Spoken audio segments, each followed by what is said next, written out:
नमस्कार विद्यार्थियों, मेरे YouTube चैनल पर आप सभी का स्वागत है। अपने पढ़ रहे थे मैट्रिक्स, और मैट्रिक्स में जो आगे का टॉपिक है वो है मैट्रिक्स पर संक्रियाएं।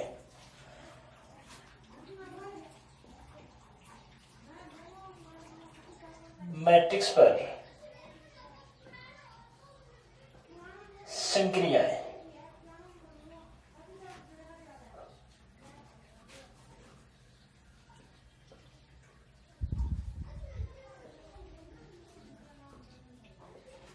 operations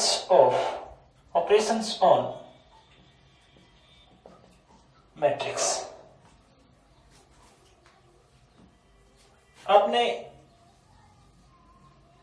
संख्याओं पर संक्रियाएं पढ़ी है, योग पढ़ा है, व्यवकलन पढ़ा है, गुणन पढ़ा है, भाग पढ़ा है, वर्ग, वर्गमूल, इस प्रकार की संक्रियाएं आपने संख्याओं पे पढ़ी है। कुछ इसी प्रकार की संख्याएं अपने मैट्रिक्स पे पढ़ने वाले हैं, और मैट्रिक्स पे खास तौर से 4 संक्रियाएं अपने पढ़ने वाले हैं, जिनमें एक योग, व्यवकलन, मैट्रिक्स का गुणन और मैट्रिक्स का अदिश राशि के साथ गुणन। ये 4 मुख्य संक्रियाएं अपने पढ़ने वाले हैं मैट्रिक्स पर। तो सबसे पहली जो संक्रिया है वो है योग। मैट्रिक्स पर योग यानी एडिशन। कोई भी 2 मैट्रिक्स है आपके पास। मान लीजिए आपके पास एक मैट्रिक्स ए है, जिसको मैं संक्षेप में AIJ से लिख रहा हूं, जो m गुणा n क्रम की एक मैट्रिक्स है, तथा दूसरी कोई मैट्रिक्स B है, जिसको मैं संक्षेप में BIJ से लिख रहा हूं, जो m गुणा n क्रम की एक मैट्रिक्स है। यदि मैं इनके योग की बात करूं तो इन दोनों का योग A प्लस B से निरूपित किया जाता है, जो इन दोनों के संगत अवयवों को जोड़ने पर प्राप्त होता है, यानी AIJ प्लस BIJ। ये भी एक m गुणा n क्रम की मैट्रिक्स होती है। जैसे मान लीजिए आपके पास एक मैट्रिक्स जिसमें अवयव हैं 2, 3, 4, 5, और एक अन्य मैट्रिक्स B जिसके अवयव हैं 1, 0, 2, 0। ये भी 2 क्रम की एक मैट्रिक्स है और ये भी 2 क्रम की एक मैट्रिक्स है। यदि मैं इनके योग की बात करूं तो इनका योग A प्लस B इनके संगत अवयवों को जोड़ने पर प्राप्त होगा, यानी A11 को A11 में जोड़ेंगे तो 2 प्लस 1 यानी 3, 3 प्लस 0 यानी 3, 4 प्लस 2 यानी 6, 5 प्लस 0 यानी 5। ये भी एक 2 क्रम की मैट्रिक्स प्राप्त होगी। अब एक बात तो आपके समझ में आ गई होगी कि मैट्रिक्स के योग में संगत अवयवों को जोड़ा जाता है, इसलिए इनके योग के लिए उनका क्रम बराबर होना बहुत ही आवश्यक है। यदि क्रम बराबर नहीं होगा तो संगत अवयवों का योग अपने कर नहीं सकते। इसका मतलब 2 मैट्रिक्सों का योग तभी परिभाषित होता है जब उनकी कोटि बराबर हो, या मैं कह दूं उनके क्रम बराबर हो, तभी उनका योग परिभाषित होता है। तो मैं इसे कह सकता हूं कि किन्हीं भी कोई भी 2 मैट्रिक्स, उनका योग परिभाषित होगा यदि उनके क्रम बराबर हो और उनके योग को A प्लस B से निरूपित किया जाता है, तथा उनका योग उन दोनों मैट्रिक्सों के संगत अवयवों को जोड़ने पर प्राप्त होता है। मैट्रिक्स पर अगली जो अपनी संक्रिया है वो है व्यवकलन। दोनों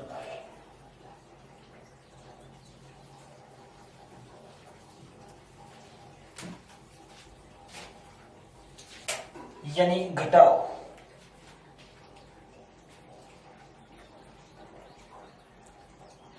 कोई भी 2 मैट्रिक्स A तथा B हैं, उनका जो व्यवकलन है वो A माइनस B से निरूपित किया जाता है, जो उन दोनों मैट्रिक्सों के संगत अवयवों को घटाने पर प्राप्त होता है।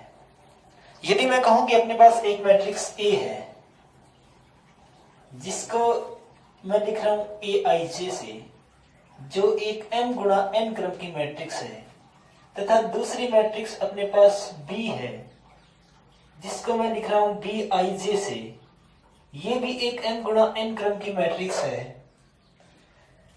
इनका जो घटाव है वो A माइनस B से निरूपित किया जाता है। A माइनस B के जो अवयव हैं वो A तथा B के संगत अवयवों को घटाने पर प्राप्त होते हैं, यानी AIJ माइनस BIJ। यदि अपने A माइनस B ज्ञात कर रहे हैं तो AIJ माइनस BIJ, और यदि अपने B माइनस A ज्ञात कर रहे हैं तो BIJ माइनस AIJ। ये भी एक मैट्रिक्स होती है और इसका भी क्रम m गुणा n होता है। उदाहरण के लिए यदि मैं ये कहूं कि अपने पास एक मैट्रिक्स A जिसमें 1 2 3 4 अवयव हैं, दूसरी एक मैट्रिक्स B है जिसमें अवयव 0 1 2 3 ये है। यदि मैं A माइनस B की यदि मैं बात करूं तो यदि मैं कहूं कि A माइनस B, तो मैं ऐसे कहूंगा कि 1 माइनस 0 यानी A11 में से A11 घटाना है, 1 माइनस 0 यानी 1, 2 माइनस 1 यानी 1, 3 माइनस 2 यानी 1 और 4 माइनस 3 यानी 1। ये भी एक 2 क्रम की मैट्रिक्स होगी। अगली जो संक्रिया है अपनी वो है गुणन।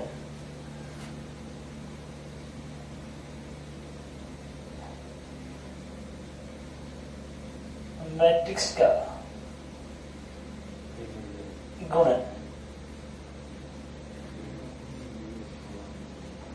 किन्हीं भी दो मैट्रिक्स A तथा B का गुणन परिभाषित होता है यदि A के स्तंभों की संख्या B के पंक्तियों की संख्या के बराबर हो। यदि मैं इस प्रकार कहूं कि यदि अपने पास कोई मैट्रिक्स A जिसको मैं संक्षेप में AIJ से व्यक्त करूं, वो m गुणा n क्रम की मैट्रिक्स है, और एक अन्य मैट्रिक्स B जो BIJ है वो यदि n गुणा p क्रम की मैट्रिक्स है। आप ध्यान देंगे इसके स्तंभों की संख्या n है तथा इसके पंक्तियों की संख्या भी n है। यदि A के स्तंभों की संख्या B के पंक्तियों की संख्या के बराबर हो तभी दोनों का गुणा परिभाषित होता है, और इसको AB से निरूपित किया जाता है। कोई भी दो मैट्रिक्स A तथा B हैं तो AB के IB पंक्ति तथा जैव स्तंभ वाला जो अवयव है, IB पंक्ति तथा जैव स्तंभ वाला जो अवयव है वो A के IB पंक्ति तथा B के जैव स्तंभ के संगत अवयव को गुणा कर जोड़ने पर प्राप्त होता है। एक मैं उदाहरण देता हूं, समझ में आ जाएगा। एक बार फिर से बता रहा हूं कि AB के IB पंक्ति तथा जैव स्तंभ वाला जो अवयव है वो A के IB पंक्ति तथा B के जैव स्तंभ के संगत अवयव को गुणा कर जोड़ने पर प्राप्त होता है। मान लीजिए आपके पास एक मैट्रिक्स A 2 3 4 और 5, ये 2 गुणा 2 क्रम की मैट्रिक्स है। आपके पास मान लीजिए B एक मैट्रिक्स 1 2 3 0 2 4 कुछ इस प्रकार है, जो 2 गुणा 3 क्रम की मैट्रिक्स है। आप ध्यान देंगे इसमें स्तंभों की संख्या 2 है, इसमें पंक्तियों की संख्या भी 2 है, यानी दोनों का गुणन परिभाषित हो जाएगा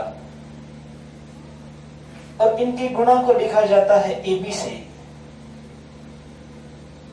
तो मैंने आपको कहा इसके IB पंक्ति तथा जैव स्तंभ वाला जो अवयव है, यानी यदि मैं यहाँ A11 ज्ञात कर रहा हूं, जो 11 यानी पहली पंक्ति और पहले स्तंभ वाला जो अवयव ज्ञात कर रहा हूं वो A के पहली पंक्ति और B के पहले स्तंभ के संगत अवयवों को गुणा कर जोड़ने पे प्राप्त होगा।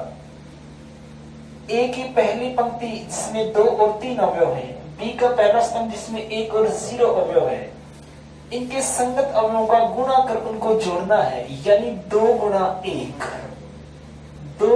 1 और 3 गुणा 0 दोनों को जोड़ना भी है।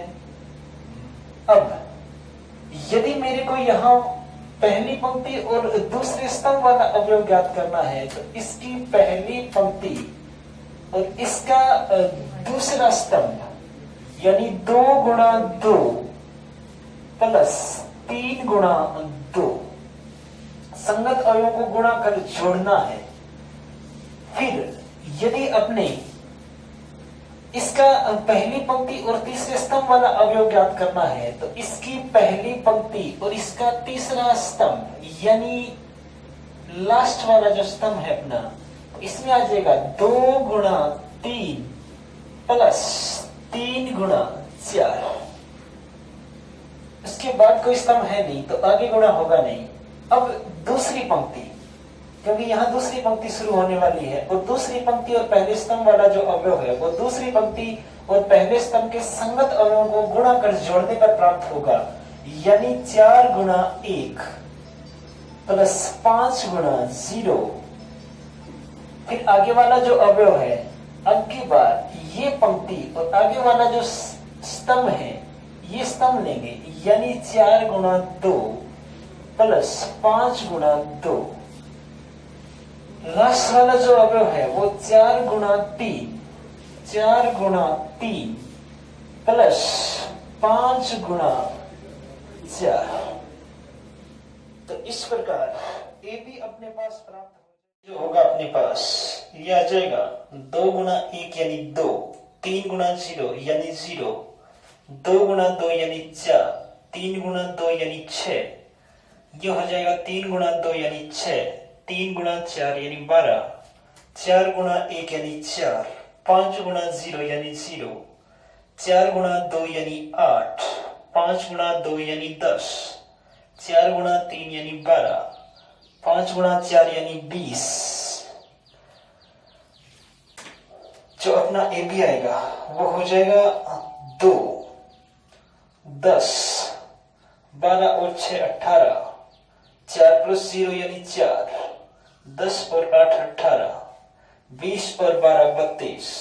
ये अपना ए बी प्राप्त हो जाएगा, जो 2 गुणा 3 क्रम की एक मैट्रिक्स है, जो 2 गुणा 3 क्रम की एक मैट्रिक्स है।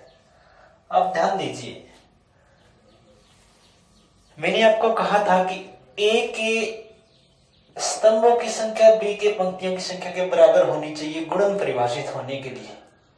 ये देखिए किस प्रकार है, क्योंकि मैंने आपको कहा था कि आप इसकी पंक्ति चुनिए, इसके स्तंभ चुनिए, तो इसकी पंक्ति में जितने अवयव हैं उतने ही अवयव इसके स्तंभ में होने चाहिए।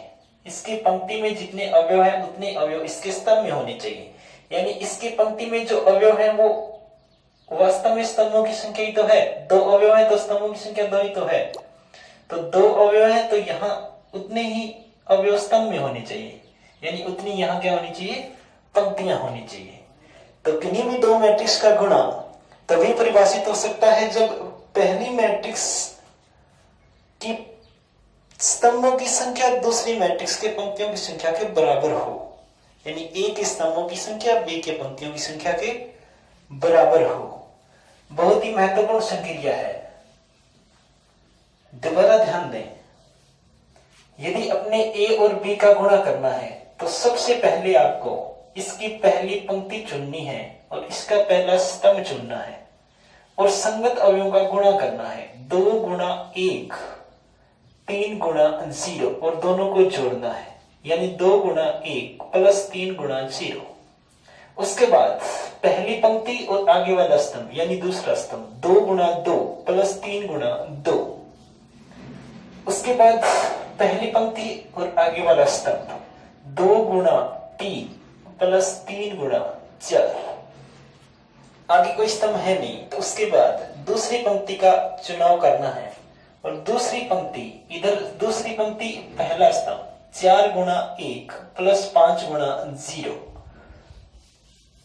उसके बाद दूसरी पंक्ति दूसरा स्तंभ 4 गुणा 2 प्लस 5 गुणा 2। उसके बाद दूसरी पंक्ति और तीसरा स्तंभ 4 गुणा 3 प्लस 5 गुणा 4। इस प्रकार मैट्रिक्स का गुणा हो जाएगा। महत्वपूर्ण संक्रिया है, बार बार काम आने वाली है। इसके बाद अपना है मैट्रिक्स का अदिश राशि से गुणन।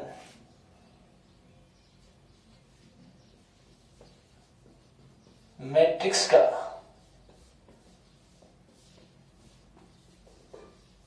अदिश राशि से गुणन।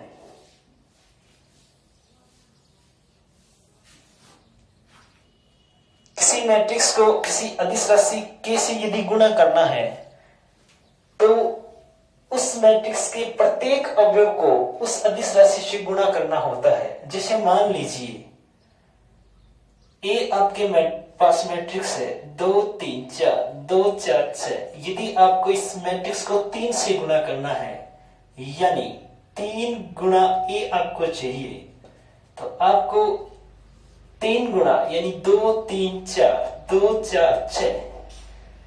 तो इस अदिश राशि 3 का ए के साथ जो गुणा है वो ए के प्रत्येक अवयव के साथ 3 का गुणा करने पर प्राप्त होगा।